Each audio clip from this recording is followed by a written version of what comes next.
Ok. Faites bien attention que ça se retrouve pas sur sa chaîne. Et ouais, en fait, c'est que je Non, pense... moi, il y en a une que je t'ai péta, en vrai. C'est laquelle? Son histoire de l'eau, elle m'a choqué. Quand t'as dit l'eau qui stagne, croupit. Finit par croupir. Finit par croupir. J'ai trouvé ça beau, mec. C'était beau.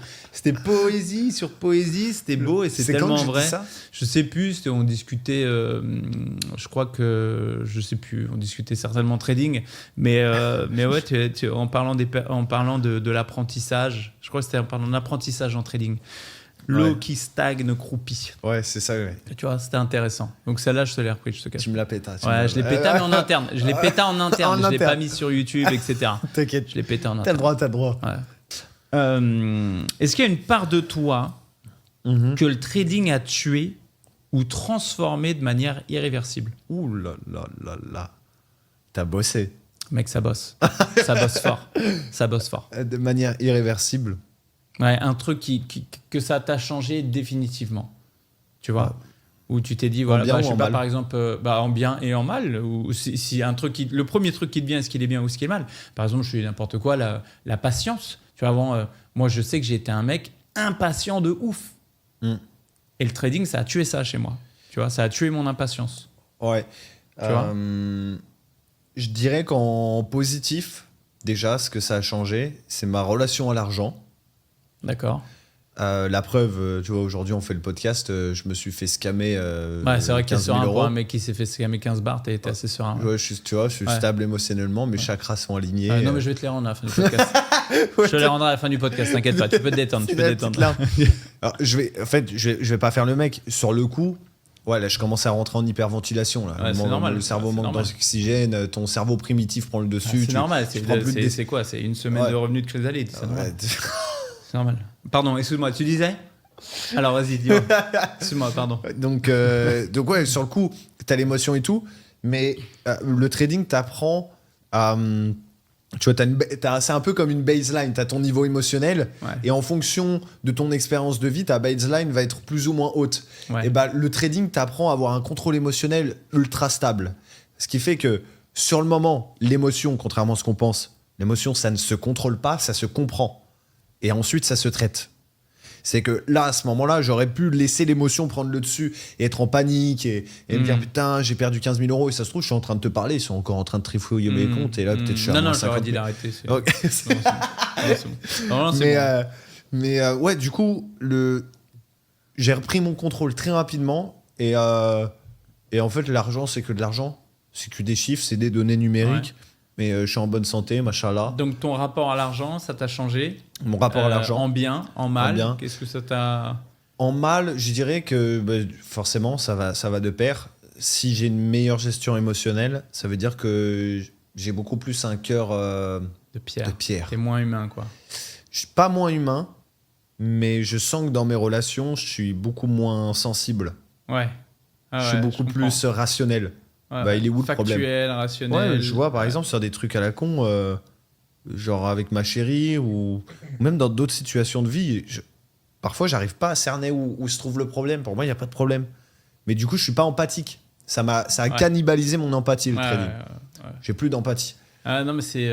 tu deviens un psychopathe, Ouais, donc ça a cannibalisé ça. Et puis forcément, si je prends à l'échelle de la vie de manière générale, le trading, ça m'a enlevé des relations.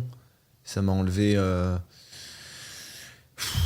ça n'a pas été que des moments faciles, tu vois, tu perds des gens et tout. C'est clair. Tu te mets en autarcie un petit peu. Ouais. Les gens ne comprennent pas trop. Je suis d'accord avec toi. Je pense que les deux réponses sont bonnes. Hein. D'un côté, le fait que ton rapport à l'argent et de l'autre côté, le fait que émotionnellement, tu es beaucoup plus stabilisé, moins empathique, tu es moins alerte de ce qui se passe chez les autres puisque tu es tellement focus à contenir les tiennes en fait que je comprends. Très bonne réponse. Si on parle maintenant, je sais que tu adores ces sujets-là, vision, philosophie, discipline. T'adores, mec. Chacune de tes réponses, elles ont été bossées pendant des heures, j'ai l'impression. What the fuck. Incroyable. Donc, selon toi, cher Bronx, qu'est-ce qu'un bon trader a que les autres n'auront jamais, peu importe leurs efforts? Et peu importe le secteur? Tu parles vraiment qu'est-ce qu'un bon trader a par rapport aux autres traders ou par rapport aux autres tout court de la vie? Non, par rapport aux autres traders. Ah, ok. Alors, répète-moi la question. Qu'est-ce qu'un bon trader a que les autres n'auront jamais, peu importe leurs efforts? Je te la ressors ici, le bon sens paysan. Le bon sens paysan.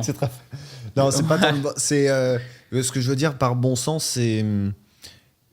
J'ai remarqué un dénominateur commun, c'est... Tu sais, la fameuse phrase bête et disciplinée. Ouais.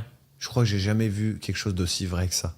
En trading, bête et discipliné. Si tu es intelligent et que tu te poses 1 milliard de questions, c'est mort pour toi. Mort. Je suis d'accord, ouais. Et j'en suis la preuve vivante. Car je ne suis pas rentable. Allez Yes, fin de podcast. Allez, j'espère que c'est dans la boîte, les gars. On y va. Wouh. Allez, je lance Chrysanthème la semaine prochaine. C'est la V2 de Chrysalide, mon pote. Allez, venez chez WAM. Venez chez WAM. Ouais, non, pour le coup, je me suis posé beaucoup de questions.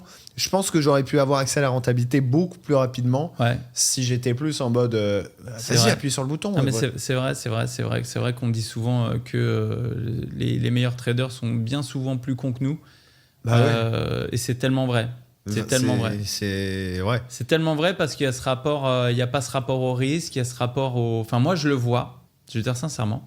Moi, j'ai formé mon beau-frère au trading, tu vois. Et c'est vrai que des fois, je le vois prendre des TP. Il est parfaitement dans la méthode. Mais c'est un n'importe quoi dans la méthode. Ok, c'est virtuose, quoi. C'est un truc, c'est du nimp, quoi. C'est du nimp, mais c'est dans la méthode et son putain de trade, il passe, tu vois. Ça tue. Et moi, je me dis, ouais, bah, là, en effet, ok, il y avait un trade à prendre, puisque tu es résultat orienté, tu regardes, oui, en effet, il y avait un trade à prendre, machin. Yes. Mais là, moi, j'ai pas eu ma confirmation, machin, etc. Alors qu'en réalité, quand tu regardes bien 2 fois le trade, tu te dis, mais en fait, si tu trades ce que tu vois et pas ce que tu veux, ben, factuellement, c'était devant tes yeux, mec, tu vois. Et la seule différence entre lui et moi sur ce trade-là, c'est que lui, il a tradé ce qu'il voyait, quand moi, j'ai tradé ce que je voulais. Ah, ouais, c'est pas Et en fait, mal, ce que je voulais n'est jamais arrivé. Je vais te la péta, celle-là. Arrête de tout me péta comme ça, là. Donc, ce que je voulais n'est jamais arrivé, donc je n'ai pas tradé, alors que lui, il a tradé ce qu'il voyait. Ouais. Et donc, il a tradé, il a TP. Trop stylé. C'est ce que je veux dire? Ouais. Franchement. Donc, non, mais tu vois, il en ressort du bon de tes biscuits chinois et de mon expérience. C'est pas mal. C'est pas mal. D'ailleurs, tu sais, ça fait écho à un des lives que j'avais fait avec les élèves où je disais qu'en trading, il y avait 2 profils. Tu as le profil artiste et le profil ingénieur. Et le profil ingénieur, c'est celui qui est ultra cartésien, qui veut le mécaniser le plus possible. C'est tout à fait mon beau-frère, tu vois, normalement. Vas-y, je vais essayer de le transcrire à ce que moi j'ai comme expérience avec lui, mais tu vois, il est plus de ce profil-là, ouais. Ah, tu penses qu'il est plus de ce profil-là? Ouais, parce que le profil artiste, c'est celui qui sent le mouvement, le momentum, qui dit ok, il est plus abstrait déjà. Et du coup, mais le truc, c'est qu'il n'y a pas de meilleure catégorie, il faut faire avec ses avantages et ses inconvénients. Par exemple, le profil artiste, c'est quelqu'un qui va être plus dans le flow. Donc, s'il arrive à bien nuancer ce truc-là, il va pouvoir beaucoup plus facilement accéder à sa virtuosité et rentrer sur des trades qui paraissent un peu plus tricky. Parce qu'il n'y a pas le dernier chiffre de la structure ou le truc, vraiment la checklist. Finalement, c'est un artiste en fait alors. Ouais, je pense que il est plus artiste. C'est bizarre parce que c'est en plus de ça, c'est un ancien gendarme, tu vois. Donc il est très, il a fait des études de lettres, machin. Donc il est très scolaire, il est très by the book. Tu lui demandes de faire un truc, c'est fait selon la checklist. Et si ça s'intègre pas au contexte, c'est pas grave. Il a fait la checklist. Tu vois, donc c'est un hybride le mec en fait.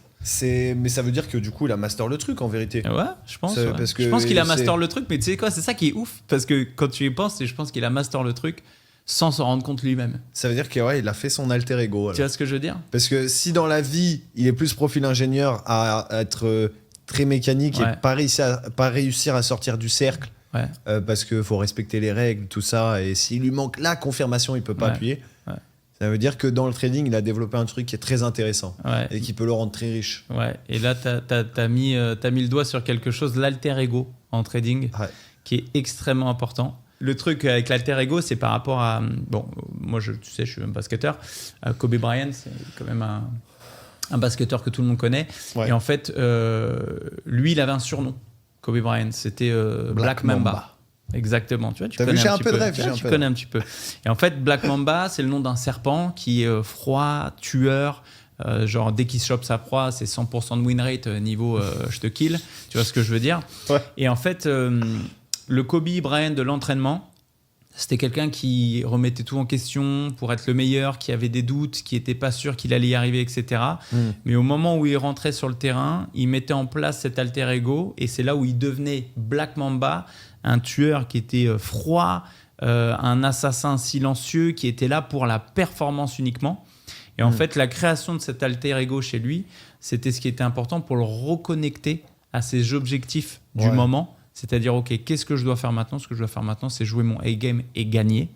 Donc, pour jouer mon A-game et gagner, je ne peux pas être le Kobe Bryant de l'entraînement. Il faut que je switch mentalement, complètement mon mindset pour devenir quelqu'un d'autre et que je laisse celui qui ne peut pas performer au vestiaire. Tu vois ce que je veux dire ? Exactement. Donc, là, quand tu dis il a développé son alter ego, je pense que c'est très vrai. Je pense que chaque trader, pour réussir, va devoir passer par le développement de son propre alter ego pour pouvoir overcome ses peurs, son FOMO, machin, etc. Et qui plus est pour aller chercher des vrais résultats. Parce que c'est toujours pareil, un peu sur la scène, tu vois, tu as les gens qui disent voilà, je suis rentable. Bon, c'est qu'un business à partir de 1 euro de profit, tu appelles ça un business rentable, tu vois. Donc là, c'est vrai, tu vois. Si tu achètes un truc 100, tu le vends 101, tu as fait 1 euro, bon, bah, tu es rentable. Tu vois ce que je veux dire ? On va pas se mentir. Si tu payes l'URSSAF, c'est... ça dépend. Ça dépend. T'es en drawdown. Mais en vrai de vrai,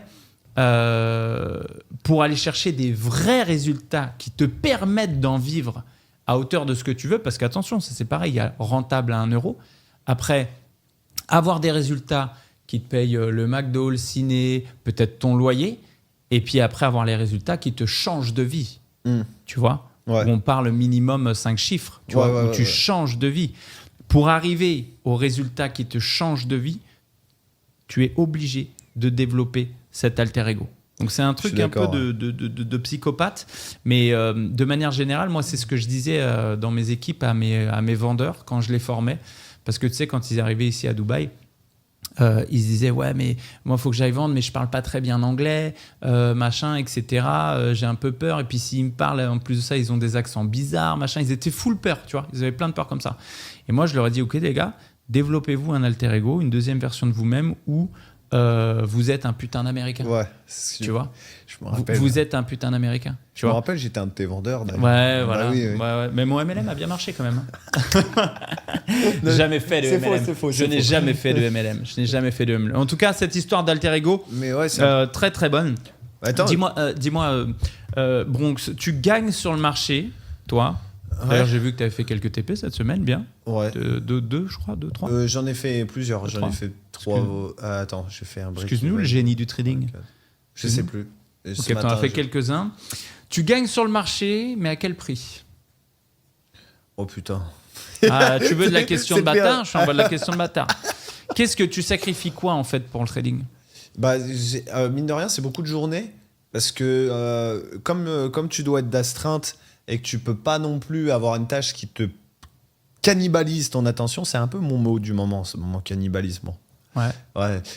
Si tu fais un truc qui te prend trop ton énergie et que t'es pas disponible quand ton alerte elle sonne ou au moment où il faut appuyer sur la gâchette, bah t'es baisé quoi. Ton trade tu le rates. Donc ce que ça coûte, c'est quand même des sessions complètes à pas être en face du graphique, parce que ça sert à rien de rester des heures rivés sur les charts, mais ça demande une certaine disponibilité et une intention d'esprit très présente. Comme chaque taf quoi. Comme tout taf en fait. Ouais. En vrai de vrai. Moi je parlais plus de ce que tu sacrifiais réellement. Ah ouais. Tu vois, par exemple, je sais pas, moi par exemple, quand j'ai commencé, je pensais tout le temps en trading. Tout le temps. Ah, tu sais, ce même où tu vois des montagnes. Ouais. Et en fait, tu vois des épaules tête-épaule, tu vois, c'est une montagne en face de toi, mais le trader, il voit des épaules tête-épaule, tu vois tu vois ce que je veux dire ? Ouais. Et ça, moi, ça par exemple, c'est tu gagnais, mais à quel prix ? C'était au prix finalement de toute ta ressource mentale. Ouais. Tu vois, parce que tu avais Dieu que pour ça, tu ne pensais qu'à ça, c'était que dans ta tête. Ouais, et tu ne voyais rien à côté. Tu vois ce que je veux dire ? Tu étais en tunnel vision sur le trading. Ouais, C'était ça la bonne réponse. Ouais, c'était ça qu'il fallait que je dise. Pardon. Voilà. Pardon, je suis coachable. Je suis coachable. Je suis très coachable, moi. Je suis très coachable. Non, mais j'ai plus forcément ce truc-là aujourd'hui. Ok. Par contre, si vraiment je dois creuser deep, je dois admettre quelque chose. Ouais.